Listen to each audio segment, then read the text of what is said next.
hoje, 16 de outubro, é o Dia Mundial da Alimentação. Essa data foi criada para que as pessoas reflitam sobre a importância do que comemos, sobre a obesidade, a fome no mundo e o desperdício de alimentos. Para falar sobre esse assunto, a nossa convidada de hoje é a Juliana Leal, que é médica especialista em estratégia em saúde da família. Muito obrigada pela sua presença. Obrigada. Juliana, boa tarde. Quando nós falamos em alimentação, eu lhe pergunto primeiramente, qual é a nossa maior preocupação? Então, a alimentação, assim como todas as medidas para que tenhamos uma vida saudável, ela precisa fazer parte de um estilo de vida. Ou seja, é algo que a pessoa precisa adotar para o seu dia a dia. Ela precisa criar um hábito, ou seja, nós nos educamos para termos uma alimentação saudável. Aquela máxima que diz, nós somos o que comemos, realmente vale. Com certeza. E a outra que diz que faça do seu alimento o seu medicamento.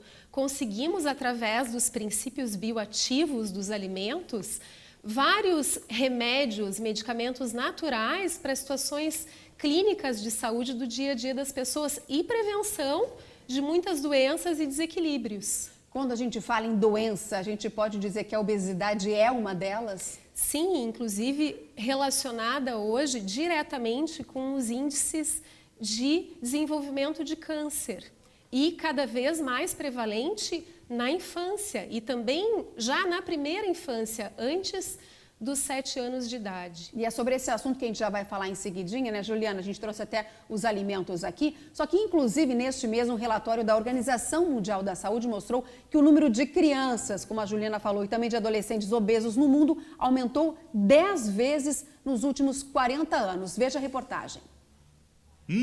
Alface orgânico, delícia! Que tal uma cenoura para dar um gostinho a mais? Vai dizer, salivou, né? Tá bom, não é com esse tipo de alimento que a gente fica com água na boca. E não tem como negar, né? A história muda com essas gordices aí. Um hambúrguer gostoso. Só que o resultado desse consumo nada saudável pesou na balança do mundo todo. E os principais afetados são as crianças e os adolescentes. A Eduarda sabe bem como é passar por isso. Eu fui criada pelos meus avós, então eu sempre comi muito, comi o que eu queria. Quando viu, estava bem acima do peso. Até hoje faz tratamento, desde os 8 anos tentando combater a obesidade. Muito tempo no sofá, vendo TV ou no videogame, pouca atividade física e muita comida, assim, o acesso a esse tipo de alimento está mais fácil. Em alguns casos, mais barato que a comida saudável. Esses são alguns dos motivos que fizeram o número de crianças e adolescentes obesos aumentar 10 vezes no mundo nos últimos 40 anos. Segundo a Organização Mundial da Saúde, 41 milhões de crianças com menos de 5 anos estão acima do peso. Eu não gosto de ser pessimista, mas a gente só conseguiria reverter isso se nós fôssemos muito agressivos para combater a obesidade. E o que a gente tem sido feito hoje é somente inércia. E se o futuro são as crianças, bom é quando elas são educadas assim, desde cedo. Aqui vale a regra, plantou, comeu. Eu prefiro comer coisas dessa horta aqui, que é mais saudável também. Juliana, você viu no início da reportagem ali, a Maria Eduarda morava com os avós, comia o que queria, independentemente se a gente vai morar com o avô, com a avó, com o pai ou com a mãe, é complicado pais e avós imporem limites? Então, a imposição de limites, ela precisa ser entendida como algo que é bom para a criança. Porque às vezes o exemplo não vem de casa também, isso é mais complicado ainda. Exato.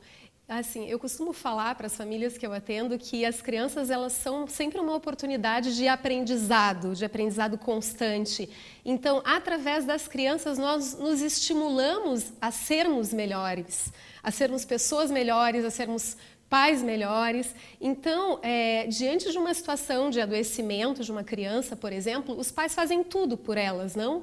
Então, por que não fazermos pela juventude para o futuro agora? Porque trabalha muito alimento com a imunidade da criança. Exatamente. A imunidade da pessoa, de modo geral. A família, ela se une dentro de um propósito em comum, que é ter um estilo de vida mais saudável, e ela modifica junto o seu estilo de vida. Então, se os pais eles não têm isso para oferecer, eles constroem essa realidade a partir de um querer filhos saudáveis. Então, todos juntos vão aprender, com o auxílio de um profissional, com uma orientação adequada, como viver um estilo de vida saudável, como fazer desde a escolha do seu alimento uma escolha mais saudável. Então, escolher alimentos locais, alimentos sem adição de pesticidas, alimentos de agricultura familiar, produzir no seu quintal os seus temperinhos, coisas simples que inclusive trazem uma convivência familiar mais agradável.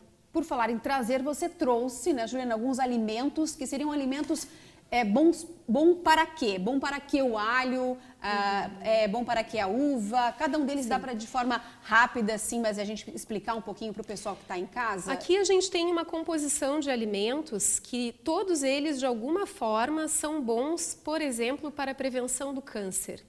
Então, no caso do alho, a gente tem um princípio ativo que é a alicina, que vários estudos já comprovam essa ação como um anticancerígeno potente, sendo que existem as formas de uso, né? No caso do alho, existe a indicação do uso do alho cru, por exemplo. Então, cada um desses alimentos vai ter uma forma mais indicada de preparo. No caso da uva, as cascas da uva, elas são ricas numa substância chamada resveratrol. As pessoas conhecem o fato da taça do suco de uva ou do vinho tinto prevenir o câncer. Então, a própria ingestão da uva, ela já traz essa propriedade, através dos flavonoides, através do resveratrol. No caso da cenoura e de todos os alimentos de coloração amarela, nós temos os carotenoides, que também são potentes anticancerígenos. As cores dizem muito? As cores, elas dizem muito. Então, existe um senso comum de que um cardápio, uma refeição colorida, ela é uma refeição saudável. E isso é verdade. Então, nós temos aqui os alimentos roxos. Então, as frutas roxas, de um modo geral, como os berries, cranberry, goji berry, a uva, a amora, o famoso goji berry. Famoso, mas assim, para quem não tem acesso ao goji berry, todas as outras frutas vermelhas, as amoras, as framboesas, as cerejas, o que você tiver ao seu alcance. Aqui nós temos as hortaliças, neste caso espinafre, brócolis, entra nesse grupo também que são as crucíferas ou brasicas, o repolho, o nabo, o rabanete, que são alimentos que eles promovem a desintoxicação do fígado, que é um órgão essencial para a gente conseguir eliminar aquilo que não serve ao organismo. Então, conhecer um pouquinho, sim, dos alimentos, né? Você continua com a gente, Juliana, que a gente tem uma informação a título de conhecimento. Neste ano, o tema proposto pela Organização das Nações Unidas para a Alimentação e Agricultura traz como tema Mude o Futuro da Migração, investir na segurança alimentar e no desenvolvimento rural. O que se busca é que as pessoas consigam ter uma vida de qualidade no campo, que consigam produzir alimentos saudáveis sem precisar buscar um emprego na cidade. O objetivo, principalmente, é desenvolver o setor agrícola. Inclusive, hoje, no Dia Mundial da Alimentação, o Papa Francisco visitou a sede do Fundo das Nações Unidas para a Alimentação e Agricultura em Roma e destacou a necessidade de garantir o direito de todo ser humano de se alimentar. E voltando, Juliana, a conversar com você, eu quero que você acompanhe aqui no SBT Meio Dia. Nós temos projetos aqui em Santa Catarina importantes, investimentos para fomentar o meio rural. Tem o SC Rural do governo do estado. A agricultura familiar aqui é muito forte. E hoje pela manhã, a Graziane Ubiali, junto com o Jorge Marques, mostra que a educação, como você falou, precisa começar desde cedo, tanto em casa como nas escolas. E aqui em Florianópolis, ela foi visitar uma creche que tem horta escolar para incentivar essa alimentação saudável. Vamos acompanhar. Comer saudável e saber de onde vem o alimento. Aqui nessa creche é assim. A criançada aprende na sala de aula e coloca em prática lá na horta, com a mão na terra mesmo. Evelyn, depois que coloca a sementinha ali dentro da covinha, o que tem que fazer? Tem que fechar. O que tem que fazer para ela nascer?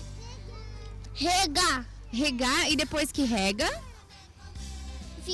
Fica feliz. Ela fica feliz e ela cresce?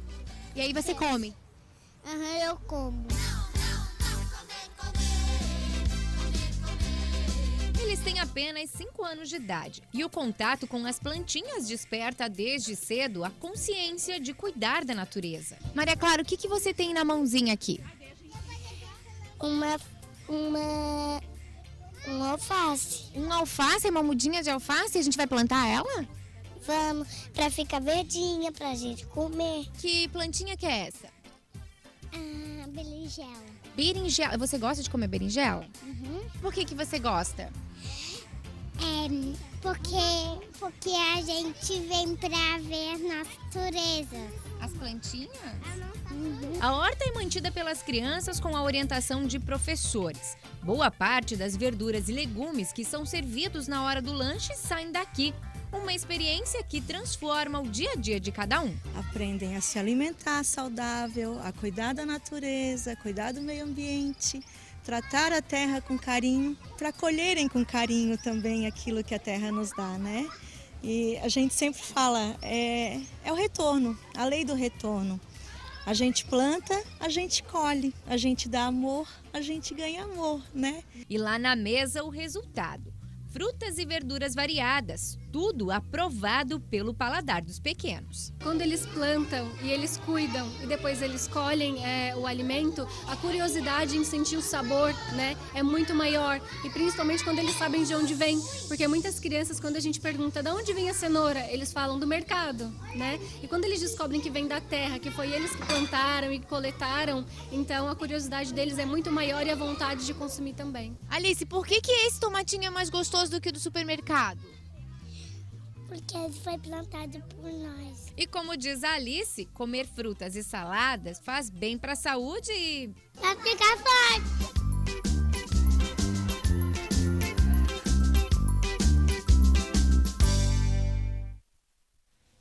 Olha só que bacana. Bom, no ano passado o tema fez a população, o tema que a gente falou das Nações Unidas, fez a população refletir sobre os hábitos alimentares, sobre o desperdício de alimentos, também, que é algo muito importante também, né? E preocupante, não é mesmo, Juliana? E pequenas atitudes fazem, com certeza, um mundo melhor. Você tem um projeto bem bacana que eu queria que você contasse pra gente, que é uma troca de produtos entre famílias de alguns bairros aqui na capital, que já vem acontecendo há cerca de 2 anos. Como é que funciona, Juliana? Isso.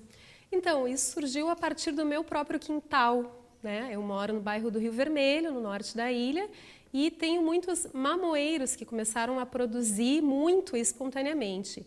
Então, naturalmente, eu comecei a doar esses mamões e começou a surgir uma troca entre amigos de frutas do quintal.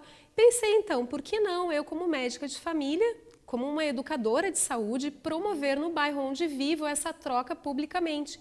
Então, começamos a fazer na Casa de Cultura do bairro, no mesmo dia e local, que é o penúltimo sábado do mês, durante o período da manhã. Divulguei isso na página do Medicina Essencial e as pessoas então se encontram para trocar tudo aquilo que elas produzem no seu quintal, desde frutas, mudas de plantas, temperos medicinais, terra adubada. Nesse encontro, eu e uma farmacêutica também fitoterapeuta que trabalha com plantas medicinais. Então, além de trocarmos os produtos, orientamos a forma de uso, os benefícios para a saúde e discutimos, de um modo geral, sobre saúde natural. Quem ficou interessado? Tem um site, é isso, Juliana? Sim, então o meu Face de trabalho é o Medicina Essencial. Todos os meses divulgamos os encontros e depois da troca ainda promovemos uma identificação botânica de quintais. Então, muitas vezes o que a pessoa pensa que é uma planta daninha, que é um mato, é muitas vezes um mato de comer, como se fala, é uma planta comestível com propriedades medicinais e nutricionais altíssimas, como é o caso da folha da batata doce, por exemplo, que é riquíssima em vários minerais. E a pessoa está saindo para buscar o alimento fora, muitas vezes um alimento envenenado, quando ela tem a cura no seu próprio quintal. Muito bem. Parabéns pela iniciativa, Juliana. Muito obrigada, né, por essas informações aqui no SBT Meio Dia de hoje, no Dia da Alimentação, um assunto tão importante. Obrigada. Obrigada. E que bacana, hein, Luiz Carlos Prates? As pessoas Iniciativas- tentando melhorar o mundo, né? Iniciativas isoladas de pessoas com boas ideias, coisas raras entre nós. Agora, gostaria de dizer o seguinte: o Hipócrates, pai da medicina ocidental, legou-nos aquela frase conceituada que o teu alimento seja o teu medicamento, mas na época do Hipócrates não havia os agrotóxicos venenosos, letais. Ao longo do tempo, a balança comercial sempre teve 2 lados, como toda balança: o lado do lucro e o lado da ética. No mercado, esta balança comercial só tem avaliações para o lucro. O que interessa é o lucro. O peso maior é o do lucro. Dane-se a saúde das pessoas. Hoje, se você ler o rótulo da embalagem de qualquer produto industrializado, você vai encontrar flavorizante, estabilizante, corante, de tudo um pouco. Produtos que não são inerentes àquele produto na sua origem. Tá, e aí? Como é que você se defende disso? O agrotóxico, o agronegócio, que é o grande negócio do Brasil, o Brasil é um país de agronegócio. Os caras usam bandidamente nas lavouras para preservar a plantação e a colheita consequente, agrotóxicos proibidos na Europa e nos Estados Unidos. E a Anvisa o que faz? E a fiscalização? E não há propina por trás disso tudo? E nós nos envenenando. Este veneno não nos mata na hora, nos mata pelo efeito acumulado. Vamos morrer lá diante de patologias que não temos a mínima ideia de onde tiveram origem. No alimento, na mesa, agora você que está me vendo, mesa farta, cheia de produtos interessantes, gostosos, não é mesmo? Isso aí, tudo que está em cima da sua mesa, 99% é veneno. Você não vai saber disso. Só vai ter as consequências mais tarde. Tá, mas quem é que pode disciplinar? Sim, mas as autoridades, os caras que deviam. Mas como? Se não houver agrotóxico, já me disseram isso, não há colheita. Nós dependemos da colheita para ganhar dinheiro. E para ganhar dinheiro eu vou jogar o agrotóxico. Proibido na Europa, nos Estados Unidos, um veneno brabo. É isso aí. Queremos ética? Bom, mas então temos que abrir mão do lucro. Não tiro esta posição da mesa. Quem visa ao lucro não tem compromisso ético. Ponto final. Não, ponto final. Tu sabes que tu colocas o lucro acima da ética. Tu sabes.